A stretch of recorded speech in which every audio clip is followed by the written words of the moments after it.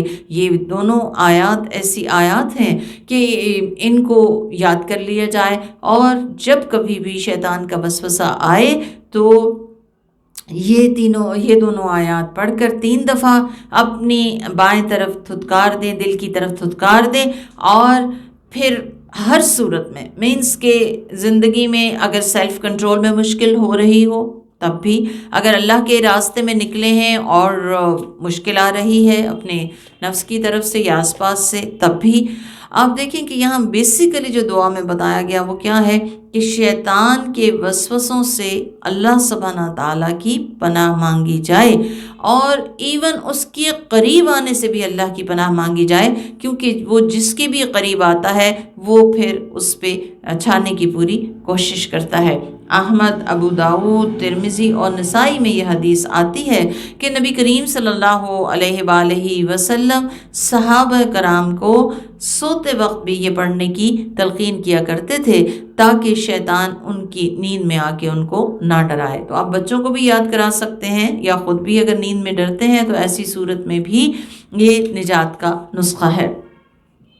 فرمایا یہاں تک کہ جب ان میں سے کسی کی موت قریب ہوتی ہے، یعنی اشارہ ان مجرموں کی طرف ہے کہ جو دنیا میں تو ایمان نہیں لاتے، یا پھر صرف زبانی کلامی ایمان ہے اور نافرمانی میں زندگی گزارتے ہیں، تو جب موت کے وقت حقیقت ان پہ آشکارا ہو جاتی ہے تو موت کے آنے کے ساتھ ہی جتنی بھی اپرچونٹیز ہیں ان کا خاتمہ ہو جاتا ہے۔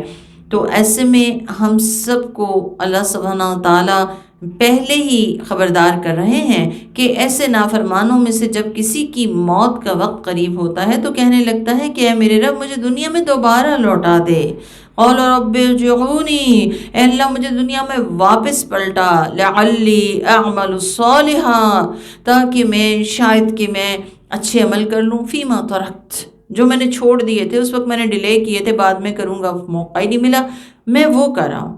کلا، ہرگز نہیں، انہا کلمۃ ہوا قائلہا، یہ تو محض ایک بات ہے جو وہ اپنی زبان سے ادا کر رہا ہے، کیونکہ اگر اس کو دوبارہ مہلت دی جائے تو یہ پھر بھی وہی رویہ اختیار کرے گا جو اس نے پہلے کیا ہے، یعنی یہ پھر بھی مان کے نہ دے گا۔ وَمِن وَرَائِهِم بَرْزَخٌ إِلَى يَوْمِ يُبْعَثُونَ، اور ان کے دوبارہ اٹھائے جانے تک کے دن کے لیے یہ عالم برزخ میں رہیں گے، ایک ٹرانزٹ پیریڈ ہے، ایک انتظار گاہ ہے قیامت کے آنے سے پہلے، اس دنیا سے جانے کے بعد۔ تو وقت کی قدر کرنے کی ہم سب کو ضرورت ہے، یہی وقت زندگی ہے، اسی وقت کو اگر ہم اچھا یوٹیلائز کر لیتے ہیں اللہ سبحانہ تعالیٰ کو راضی کرنے کے لیے، ذکر اذکار کے ساتھ، نماز کے ساتھ ساتھ معاملات کو اس طریقے سے ادا کریں جیسے ادا کرنے کا حق ہے، تو ہم اس حسرت سے بچ سکتے ہیں۔ اللہ سبحانہ و تعالی ہمیں دنیا اور آخرت کی حسرتوں سے بچائے۔ فرمایا پھر جب سور پھونک دیا جائے گا اس دن ان کے درمیان کوئی رشتہ داری باقی نہ رہے گی اور نہ ہی وہ ایک دوسرے کا حال پوچھیں گے۔ تو جن کی نیکیوں کا پلڑا بھاری ہوگا وہی لوگ کامیاب رہیں گے۔ تو پلڑا کیسے بھاری ہوتا ہے؟ جب اس میں ہم کچھ ڈالتے ہیں، تو جب تک ہم نیکیاں ڈالتے نہ جائیں پلڑا بھاری نہیں ہوگا۔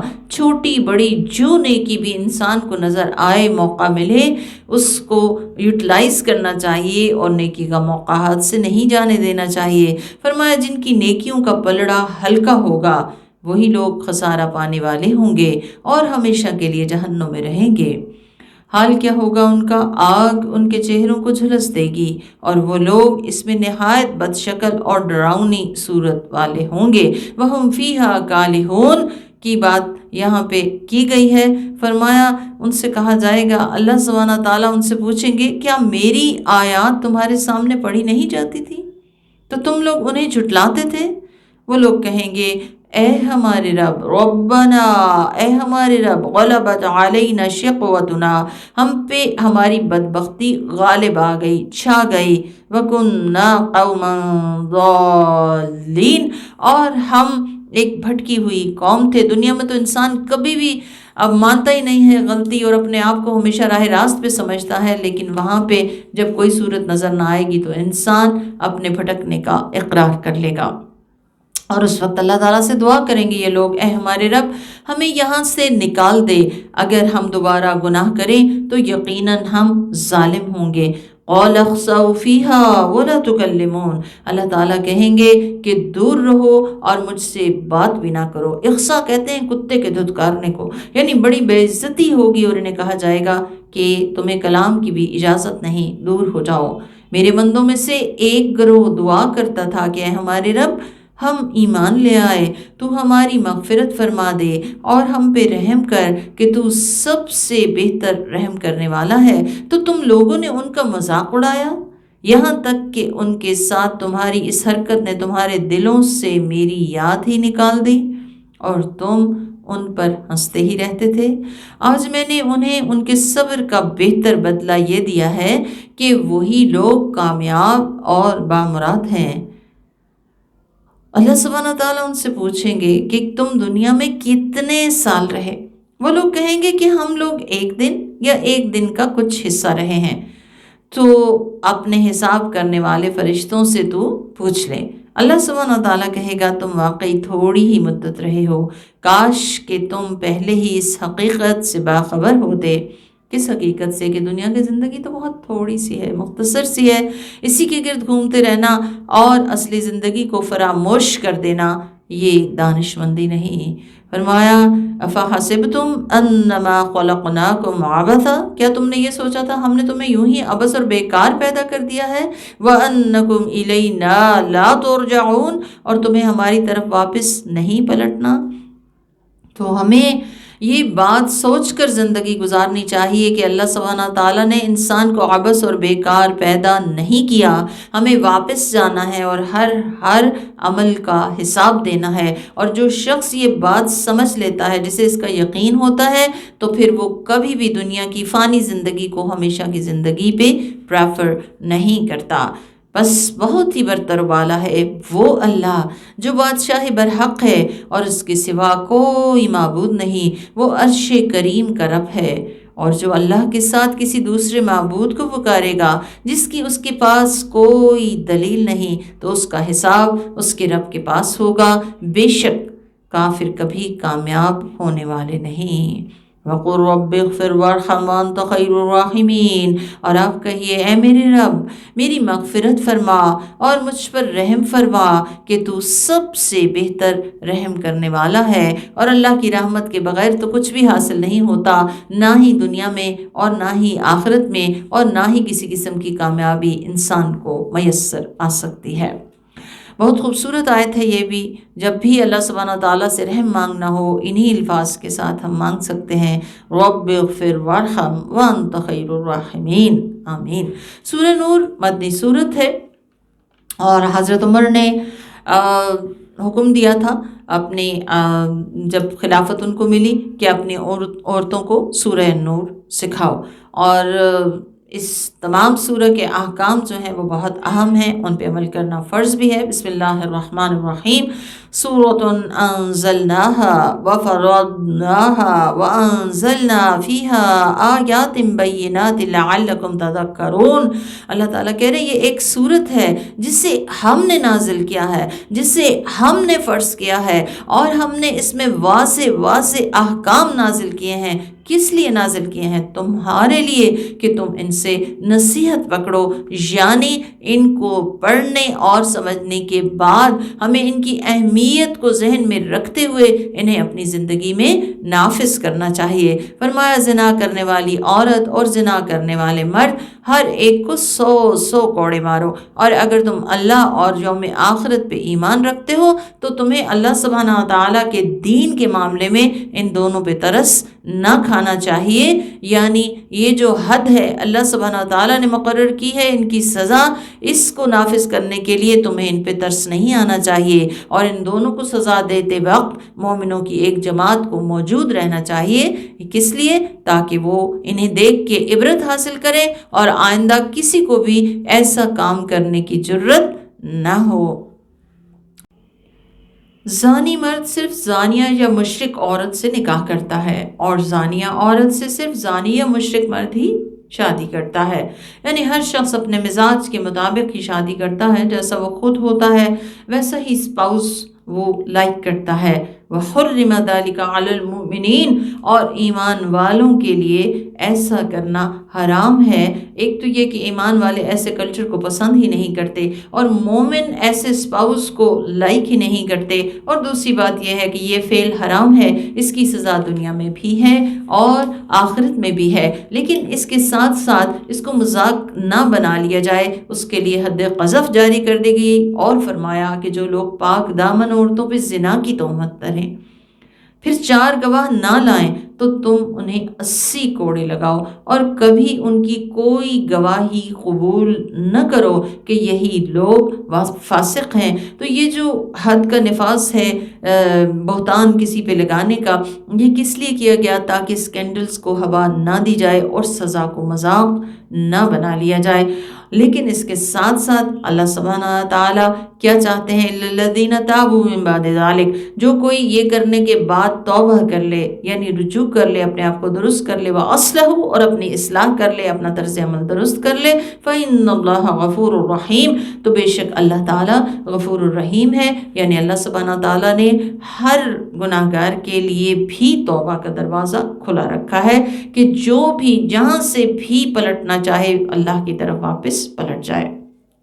پھر فرمایا کہ جو لوگ اپنی بیویوں پہ زنا کی تہمت لگائیں، ایک تو عام عورت پہ تھا، اب یہ ہے کہ کوئی مرد اگر اپنی بیوی پہ زنا کی تہمت لگاتا ہے اور اس کو لگتا ہے کہ اس کا حمل جو ہے وہ اس کا اپنا حمل نہیں ہے، یعنی حرام کا ہے، یا زنا کا الزام لگاتا ہے، فرمایا اور ان کے پاس اس کے سوا کوئی گواہ نہ ہو تو ایسا آدمی اللہ کی قسم کھا کر 4 مرتبہ گواہی دے کہ وہ بے شک اپنی بات میں سچا ہے، اور 5ویں مرتبہ کہے کہ اگر وہ جھوٹا ہے تو اس پہ اللہ کی لعنت ہو، اور بیوی سے یہ عذاب ٹال دیا جائے گا اگر وہ اللہ کی قسم کھا کر 4 مرتبہ گواہی دے کہ شوہر بے شک جھوٹا ہے، اور 5ویں مرتبہ کہے کہ اگر وہ سچا ہے تو اس عورت پہ اللہ کا غضب نازل ہو۔ تو یہاں پہ ہم دیکھتے ہیں کہ انسانوں کی گواہی کی سبسٹیوٹ میں اللہ سبحانہ تعالیٰ کی قسمیں قرار دی گئی ہیں۔ اگر مرد الزام لگاتا ہے عورت پہ اور وہ اقرار کر لیتی ہے تو اس پہ حد جاری ہوگی، اور اگر وہ انکار کرتی ہے تو اس صورت میں اسے بھی قسمیں کھانی ہوں گی، لیکن اسے قانون لعان کہتے ہیں۔ لعان کے بعد خاوند اور بیوی میں ہمیشہ کی جدائی کروائی جائے گی، بچہ ماں کو ملے گا اور وہ وراثت کا، باپ کی وراثت کا حقدار نہ ہوگا۔ فرمایا اگر تم پہ اللہ کا فضل اور اس کی رحمت نہ ہوتی تو تم شدید مشقت میں پڑ جاتے، اور بے شک اللہ سبحانہ و تعالی توبہ قبول کرنے والا، بڑی حکمت والا ہے۔ ان الذین جاءوا بالافک، بے شک وہ لوگ جو افک لے کر آئے، یعنی افک کہتے ہیں حقیقت سے ہٹی ہوئی بات، یعنی جنہوں نے حضرت عائشہ رضی اللہ تعالیٰ عنہا پر تہمت لگائی۔ واقع افک کا یہاں پہ ذکر ہے، خلاصہ اس کا یہ ہے کہ پردے کی فرضیت کے بعد نبی کریم صلی اللہ علیہ وسلم بنو المصطلق کے لیے 6 ہجری میں صحابہ کرام کے ساتھ رابغ کی طرف روانہ ہوئے۔ واپسی پہ ایک رات مدینہ منورہ کے قریب پڑاؤ ڈالا گیا اور صبح کو روانہ ہو گئے۔ روانگی سے قبل ام المومنین حضرت عائشہ صدیقہ رضی اللہ تعالیٰ عنہا قضائے حاجت کے لیے گئیں، تو انہوں نے اپنی بہن سے جو مستعار لیا تھا، ہار بہت قیمتی تھا، وہ ان کے گلے سے گر گیا، اور جب وہ واپس یعنی اپنی قیام کی جگہ جہاں پڑاؤ ڈالا تھا وہاں پہنچی، انہوں نے دیکھا کہ اب ہار میرے گلے میں نہیں ہے، تو اپنے قدموں پہ واپس پلٹی تلاش کرنے کے لیے۔ اتنی دیر میں قافلہ روانہ ہو گیا تھا، اور انہوں نے وہ ہودج جس میں وہ بیٹھتی تھی اسے یہ سمجھ کر کہ آپ اندر ہی تشریف رکھتی ہیں، اسے اونٹ پہ لادا اور لے کر چل پڑے۔ اب جب یہ واپس پلٹیں اپنے مقام پہ تو دیکھا کہ قافلہ تو جا چکا ہے، تو حضرت عائشہ اپنی چادر اوڑھ کر یہ سوچ کے وہیں بیٹھ گئیں کہ جب رسول اللہ کو میری عدم موجودگی کا پتہ چلے گا تو وہ ضرور واپس آئیں گے۔ اب ایسا تھا کہ صفوان بن معطل انصاری رضی اللہ تعالیٰ عنہ ایک ایسے صحابی تھے، بدری صحابی تھے، کہ جن کی ڈیوٹی یہ تھی کہ جب قافلہ کوچ کر جائے تو اس کے بعد وہ صبح کی روشنی میں اچھے طریقے سے جائزہ لیں کہ کسی کی کوئی چیز رہ تو نہیں گئی، کسی کا کوئی سامان پیچھے تو نہیں رہ گیا، اور اگر وہ رہ جائے تو وہ لے کر وہ واپس پلٹیں قافلے کے پاس۔ اب جب وہ چیزوں کی تلاش میں اس جگہ پہ پہنچے تو انہوں نے حضرت عائشہ صدیقہ رضی اللہ تعالیٰ عنہا کو وہاں دیکھا اچانک سے کہ وہ وہاں بیٹھی ہیں، تو انہوں نے کہا انا للہ و انا الیہ راجعون، اور اپنا اونٹ لا کر ان کے قریب بٹھا دیا۔ حضرت عائشہ خاموشی سے اس اونٹ پہ سوار ہو گئی اور صفوان بن معطل جو ہیں وہ اونٹ ہانکتے ہوئے اپنی منزل مقصود کی طرف چل پڑے، یعنی مدینہ کی طرف۔ تو جب یہ قافلے کے پاس پہنچے تو جو منافقین کا سردار تھا عبداللہ بن ابی، اس نے فوراً موقع جو ہے وہ غنیمت جانا اور کہنے لگا کہ آج یہ بچ کے نہیں آئی ہے، اور اس بات کو اس نے بہت زیادہ ہوا دی۔ اور صحابہ اور صحابیات میں سے 4 افراد ایسے تھے کہ جو اس کے اس پروپیگنڈے کا شکار بھی ہوئے: زید بن رفاعہ، حسان بن ثابت، مصطح بنت صاصہ اور حمنہ بنت جہش۔ یہ وہ لوگ تھے جو اس کی جو پروپیگنڈا تھا اس کا شکار ہو گئے تھے اور اس کی باتوں میں آ گئے تھے۔ خیر، اب ہم دیکھتے ہیں کہ اس واقعے کے بارے میں اللہ سبحانہ تعالیٰ کیا فرماتے ہیں۔ اللہ سبحانہ تعالیٰ فرماتے ہیں بے شک جن لوگوں نے عفق گھڑا یعنی جھوٹی تہمت لگائی وہ تو تم ہی میں سے ایک چھوٹا سا گروہ ہیں۔ تم لوگ اس بہتان تراشی کو اپنے لیے برا نہ سمجھو بلکہ یہ تمہارے لیے خیر ہے۔ اور یہ کس طرح سے خیر ہے واقع عفق کہ آپ دیکھیے مومن پہ جو بھی کوئی تکلیف یا کوئی بھی مشکل آتی ہے وہ اس کے گناہوں کی صفائی کا ذریعہ بن جاتی ہے جب وہ اس پہ صبر کرتا ہے۔ اور اس کے ساتھ ساتھ اس کے بعد رہتی دنیا تک کے لیے مسلمانوں کو ایسے احکامات دیے گئے گھریلو اور اجتماعی زندگی کے کہ وہ ان کی ذاتی زندگی کی بھی اصلاح کا باعث ہیں اور معاشرتی زندگی کی بھی اصلاح کا باعث ہیں۔ تو فرمایا کہ بل ہو خیر لکم، وہ تو تمہارے لیے خیر ہے۔ ہاں، ان میں سے ہر آدمی کو اس کے اپنے کیے کے مطابق گناہ ہوگا، اور ان میں سے جس نے افتراء پردازی کی ابتدا کی ہے اس کے لیے بہت بڑا عذاب ہے، یعنی عبداللہ بن ابی کی بات کی جا رہی ہے۔ فرمایا جب تم لوگوں نے یہ بات سنی تو مسلمان مردوں اور عورتوں نے اپنے ہی جیسے مسلمان مردوں اور عورتوں کے بارے میں اچھا گمان کیوں نہ کیا اور کیوں نہ کہہ دیا ھذا افک مبین، کہ یہ تو کھلم کھلا جھوٹ گھڑا ہوا ہے یا یہ بہتان ہے۔ تو بہت خوبصورت بات ہمیں سمجھ آ رہی ہے کہ بحیثیت مومن ہمارا طرز عمل کیا ہونا چاہیے کہ کسی کے خلاف اس قسم کی بہتان ترازی سن کر، جھوٹے بیانات، جھوٹی باتیں سن کر جس سے دوسروں کی عزت پامال ہوتی ہو، ہم اپنے آپ پہ رکھ کے سوچیں کہ کیا ہم ایسے ہو سکتے تھے، کیا ہم یہ فعل کر سکتے تھے۔ اگر ہم نہیں کر سکتے تو ہم کیسے سوچ سکتے ہیں کہ نعوذ باللہ ایک بدری صحابی اور ام المومنین ایسے فعل کا ارتکاب کریں گی۔ فرمایا یہ جتنے بھی افتراء پرداز ہیں وہ اپنی سچائی پہ 4 گواہ کیوں نہیں لے کر آئے؟ پس جب وہ 4 گواہ نہیں لا سکے تو وہی لوگ اللہ کے نزدیک پکے جھوٹے ہیں۔ اور فرمایا وَلَوْلَا فَضْلُ اللَّهِ عَلَيْكُمْ وَرَحْمَتُهُ فِي الدُّنْيَا وَالْآخِرَةِ، اللہ کی اگر تم پہ دنیا اور آخرت میں رحمت نہ ہوتی تو اس بارے میں تمہاری چہمگوئیوں کی وجہ سے تمہیں ایک بڑا عذاب آ لیتا۔ جب تم لوگ اس بہتان کو ایک دوسرے سے نقل کر رہے تھے اور اپنی زبان پہ ایسی باتیں لا رہے تھے جن کا تمہیں کوئی علم نہ تھا، اور تم لوگ اسے ایک معمولی بات سمجھتے تھے، حالانکہ وہ اللہ سبحانہ تعالیٰ کے نزدیک بہت بڑی تھی۔ فرمایا اور جب تم لوگوں نے جھوٹی خبر سنی تو کیوں نہیں کہا کہ یہ ہمارے لیے مناسب نہیں کہ ہم ایسی بات کریں۔ سبحانک ھذا بہتان عظیم، پاک ہے اللہ تمام عیوب و نقائص سے، یہ تو بہت بڑا بہتان ہے۔ تو یاد رکھیں اللہ کے رسول نے فرمایا حسن الظن من حسن العبادہ، ہمیں یہاں پہ حسن ظن رکھنا سکھایا جا رہا ہے کہ ایک مومن کو دوسرے مومن کے بارے میں ہمیشہ حسن ظن رکھنا چاہیے، اور پھر کوئی بھی رائے قائم کرنے سے پہلے اس کی تحقیق کر لینی چاہیے۔ اور ایک طرح سے آپ دیکھیں کہ ہمیں یہ بات پتہ چل رہی ہے کہ ایکچولی جب انسان پہ آزمائش ہوتی ہے تو اصل آزمائش کے وقت میں انسان کی زبان کی آزمائش ہوتی ہے کہ انسان اپنی زبان سے بولنے سے پہلے اچھی طرح سوچ لے، سمجھ لے کہ اللہ کے رسول نے فرمایا بندہ اپنی زبان سے ایک بات نکالتا ہے جس کے متعلق وہ سوچتا ہی نہیں، کہ جس کی وجہ سے وہ دوزخ میں اتنی دور جا گرتا ہے جتنی دوری مشرق اور مغرب میں ہے۔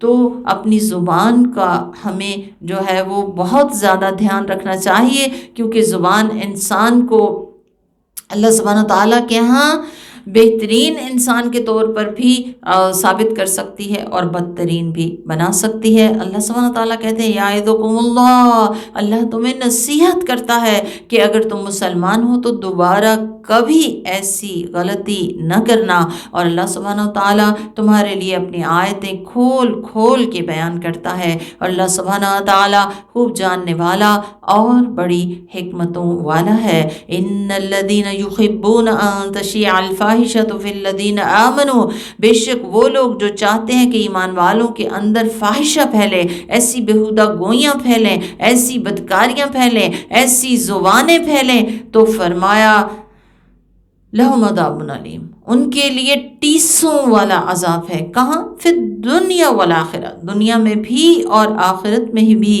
واللہ یعلم وانتم لا تعلمون، اور اللہ جانتا ہے اور تم نہیں جانتے۔ یاد رکھیں فاحشہ ہر وہ کام ہے، فحش ہر اس کام کو کہتے ہیں جس سے شہوانیت جو ہے وہ پرووک ہو، یا شہوانی جذبات جو ہیں وہ ابھریں، اور فحش جو ہے اللہ سبحانہ وتعالیٰ پسند نہیں کرتے۔ اللہ سبحانہ وتعالیٰ بے حیائی پسند نہیں کرتے، اور بے حیائی کی تشہیر بھی پسند نہیں کرتے، اور بے حیائی پہ زبان کھولنا بھی پسند نہیں فرماتے۔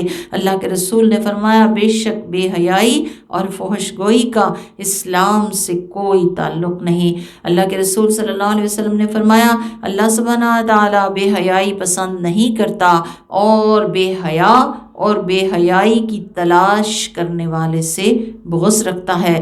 تو فحش سے بچنے کے لیے کیا لازم ہے؟ لازم ہے اللہ سبحانہ تعالیٰ کا ذکر کرنا، اور نماز کو ویسے پڑھنا جیسے پڑھنے کا حق ہے، کیونکہ نماز فحش سے انسان کو بچاتی ہے۔ اور سب سے بڑھ کے یہ کہ خود اور اپنے بچوں کو مصروف رکھیں نیکیوں میں، اچھے کاموں میں، تاکہ شیطان کو موقع نہ ملے ہمارے اوپر غلبہ پانے کا۔ فرمایا وَلَوْلَا فَضْلُ اللَّهِ عَلَيْكُمْ وَرَحْمَتُهُ وَأَنَّ اللَّهَ رَءُوفٌ رَحِيمٌ، اور فرمایا کہ اگر تم پہ اللہ کا فضل اور اس کی رحمت نہ ہوتی تو یہ بات نہ ہوتی کہ اللہ یقیناً بہت شفقت کرنے والا اور نہایت مہربان ہے۔ رب اغفر وارحم وانت خیر الراحمین، آمین۔